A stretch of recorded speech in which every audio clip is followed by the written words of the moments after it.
Oh hey, it is I, the great and powerful and strikingly handsome Dr. Omeb. I want to do something a little bit different. I want you to get ready to step back in time and walk through a legend with me. I'm going to be at the hallowed and now closed doors of Bobby Mackey's music world. This place just isn't a bar or a stage. It's a slice of twisted history.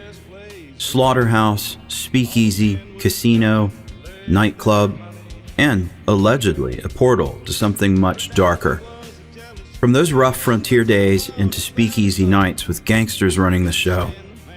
And for the last 4 decades, it's been America's Honky Tonk, with line dances, neon lights, and making history being featured on TV shows such as Paranormal Lockdown, Ghost Adventures, Portals to Hell, and Sam and Colby. But beneath it all, the whispers have never stopped. My connection to this place goes beyond the usual barfly. Bobby Mackey, the man himself, has been one of my closest friends for the last 20 years. We've made music here, we've shared laughs, we've ingested a few spirits, and have had some unexplainable moments. So when the decision was made that this place, as it was, is closing forever, I had to capture it one last time. Now, this isn't your average walkthrough, and it's not a ghost hunt. In this 3-part series, we're going places the public never sees. We'll see some secrets backstage, the faded green room, and even the chilling depths of the basement where the whispers say a portal to hell might be. They're tearing it down, and I think you'll understand why once you see some of the last public places. This is Bobby Mackey's Raw and Real,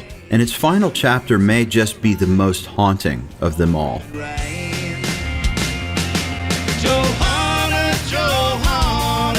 Are you really here? Looking for your lover after all these years. Johanna, are you really here? Has your lover returned after all these years?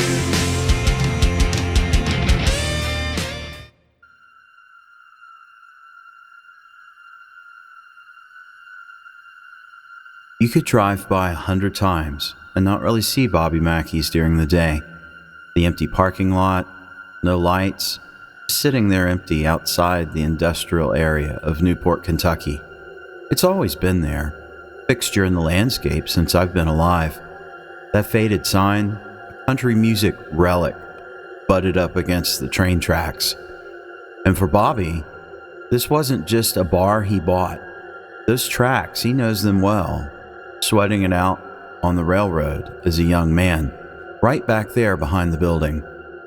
Maybe it sounds crazy, but you get this feeling like this place was calling out to him all along. A place with music in its bones, sure, but also a darkness, something old, almost waiting. Fate, coincidence, maybe it was something more. Bobby's never gave up its secrets very easily. Bobby never planned for this, the bulldozers, the end of Bobby Mackey's as we know it. Funny thing, at first, he wanted change.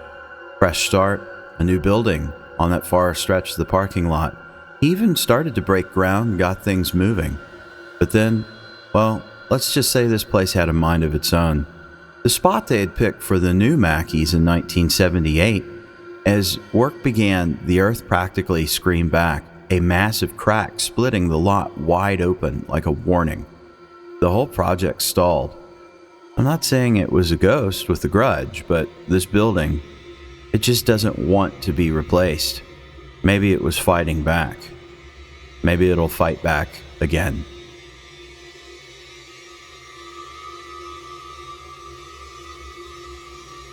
Opening the door at Bobby Mackey's for some is stepping into a dark place. For me, it's always been vibrant, it's been fun, and there's been a lot of good music. The only spirits I saw were in the bottom of a bottle. But make sure to heed the warning as you walk in the door. That sign and those stories in the picture frame, they're not a joke. They're not just some decoration. The old sign was hand-painted and hung there for decades. Then it vanished like so many things in this place seem to. Some fans' morbid trophy, I guess. It doesn't matter. The message remains the same. This place is purported to be haunted. But they don't say what haunts it. They don't say the half of what people claim to have seen and have felt. Bobby Mackey's doesn't need to boast about its darkness. It just is, and the sign is your invitation, if you're foolish enough to accept. But it also absolves Bobby from any frivolous lawsuits. Enter at your own risk.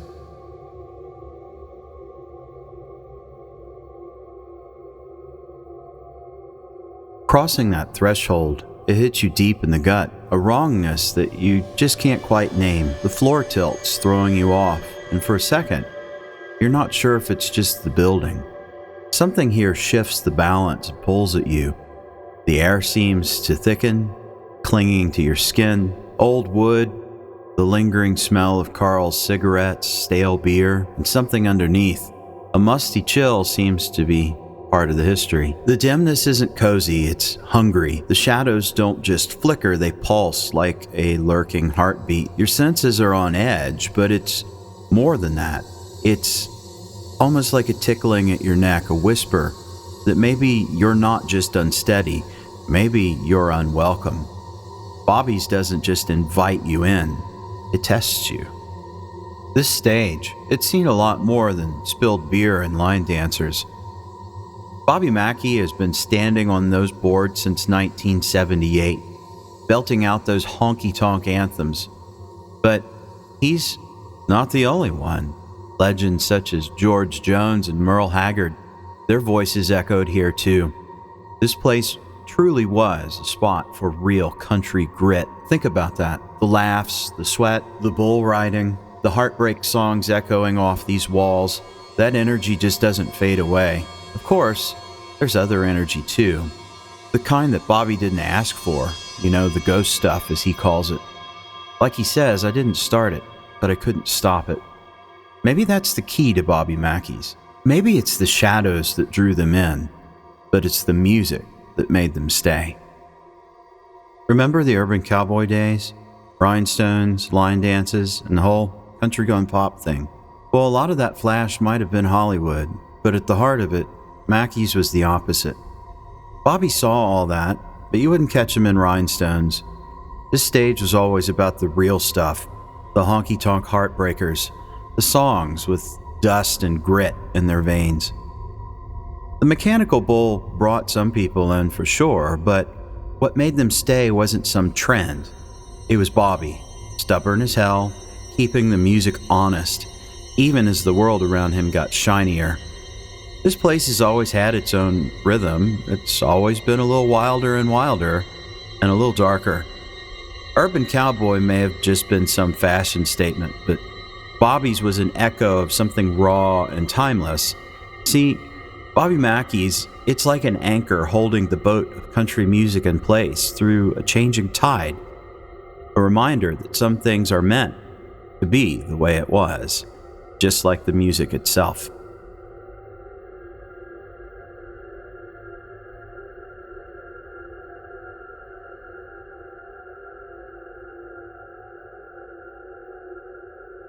Now this doorway, it's more than just a barricaded entrance.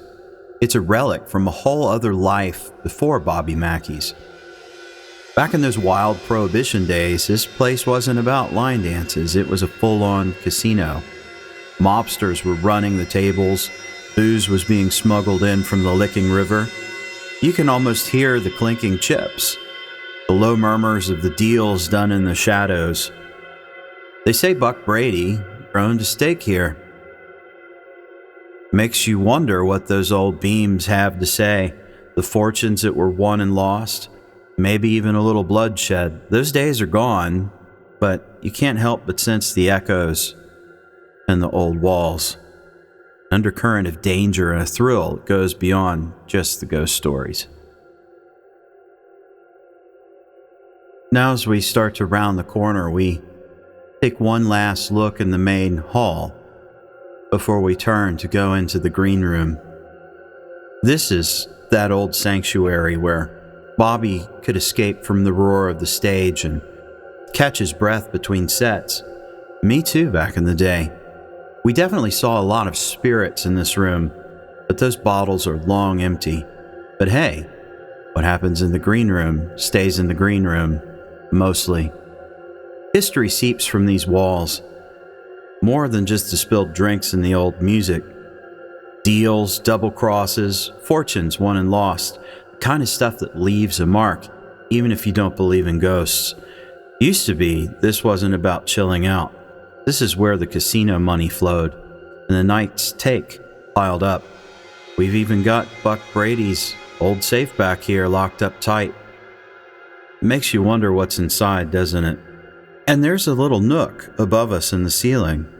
There was always a lookout there, a set of eyes making sure that nobody got greedy and all the money ended up in the safe at the end of the night.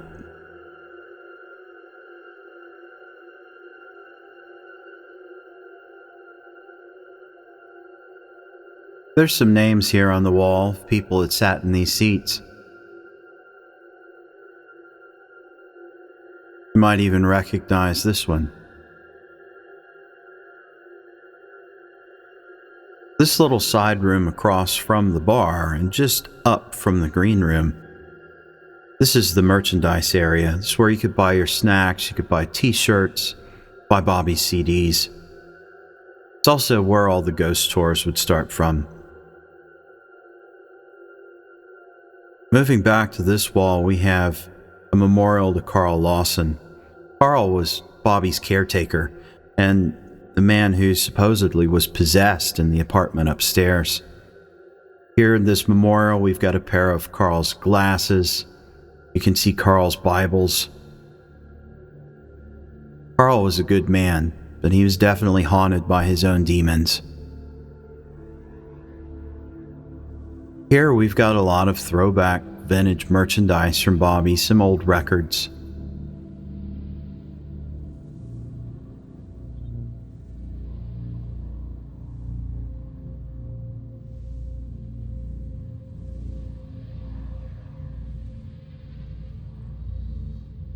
In this case, there's a lot of things left over from the casino.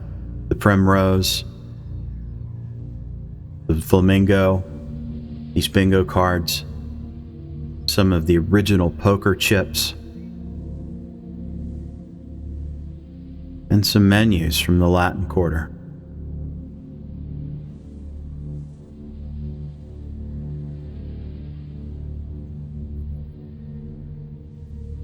It's hard to believe that there's 4 decades of history here with Bobby.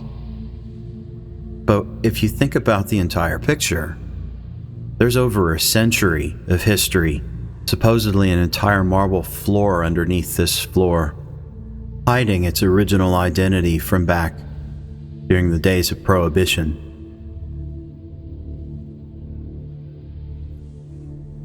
Who knows what these walls have seen and heard?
It's best to avoid taking a solo trip to the restroom here. Some people have all sorts of experiences, and it's not just the too many beers kind. They say the men's room is the worst: unexplained heat, shadows that feel like hands reaching out, menacing voice chanting in Latin, and that's the mild stuff.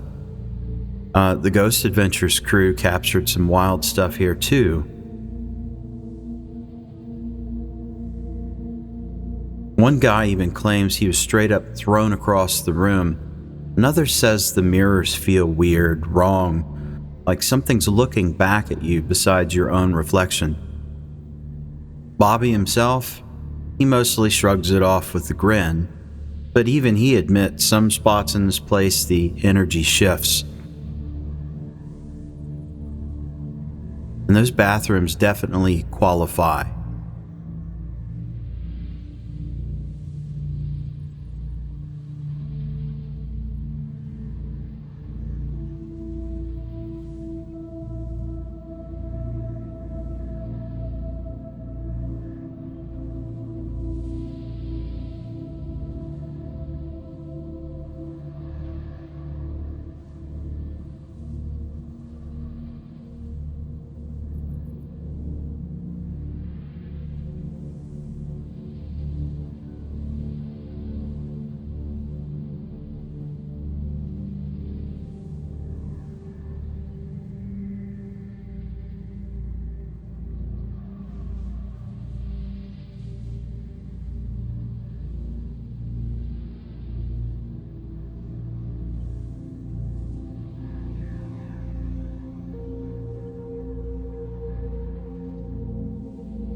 This small little nook here always stood out to me as being one of the creepiest spots in the club. It just felt different. I don't know why. Then this small little storage closet that most people didn't even know was there was always locked.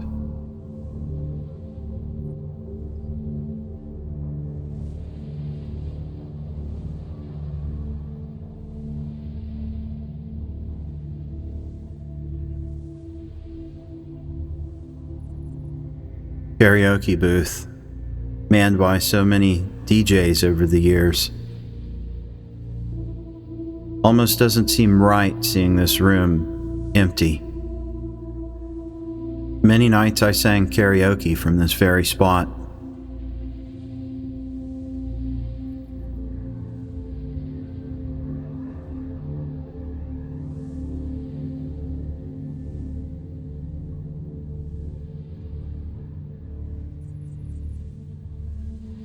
So we walk up onto the stage.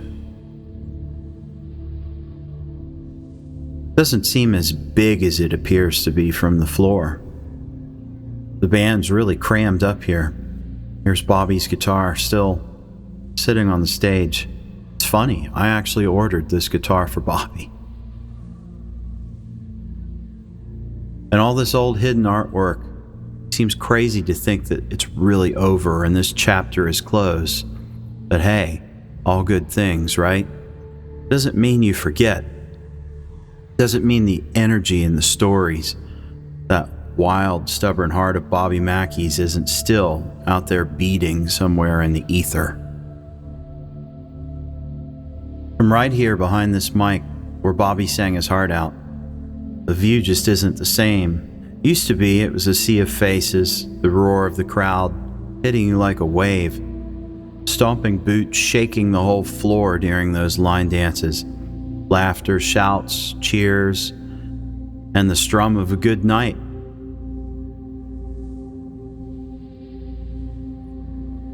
As we go backstage, this is a place that's off limits to virtually everyone. The place where some of the musicians would go and catch their breath, grab a beer and a smoke in between sets, away from the crowd. But these aren't the only backstage secrets. You see the ladder? This leads up to the attic, the catwalk that actually runs above the stage and the dance floor. Dust, darkness, and the echoes of heartbreak. See, there's a story about Johanna, the girl they say that haunts this place and Bobby wrote a song about.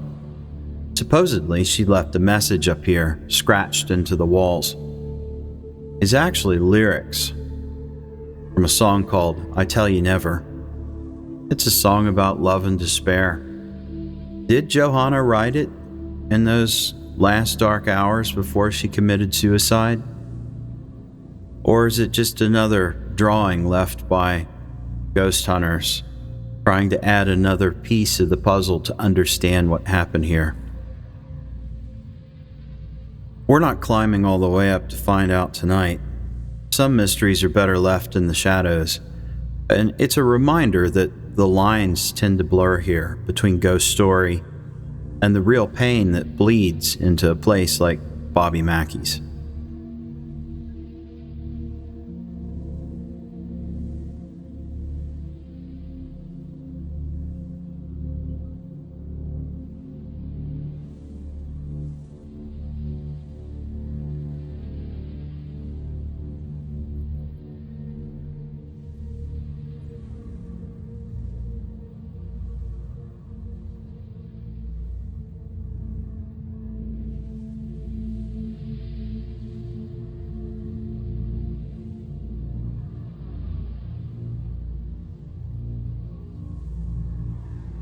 I hope you've enjoyed part 1 of my walkthrough of Bobby Mackey's music world.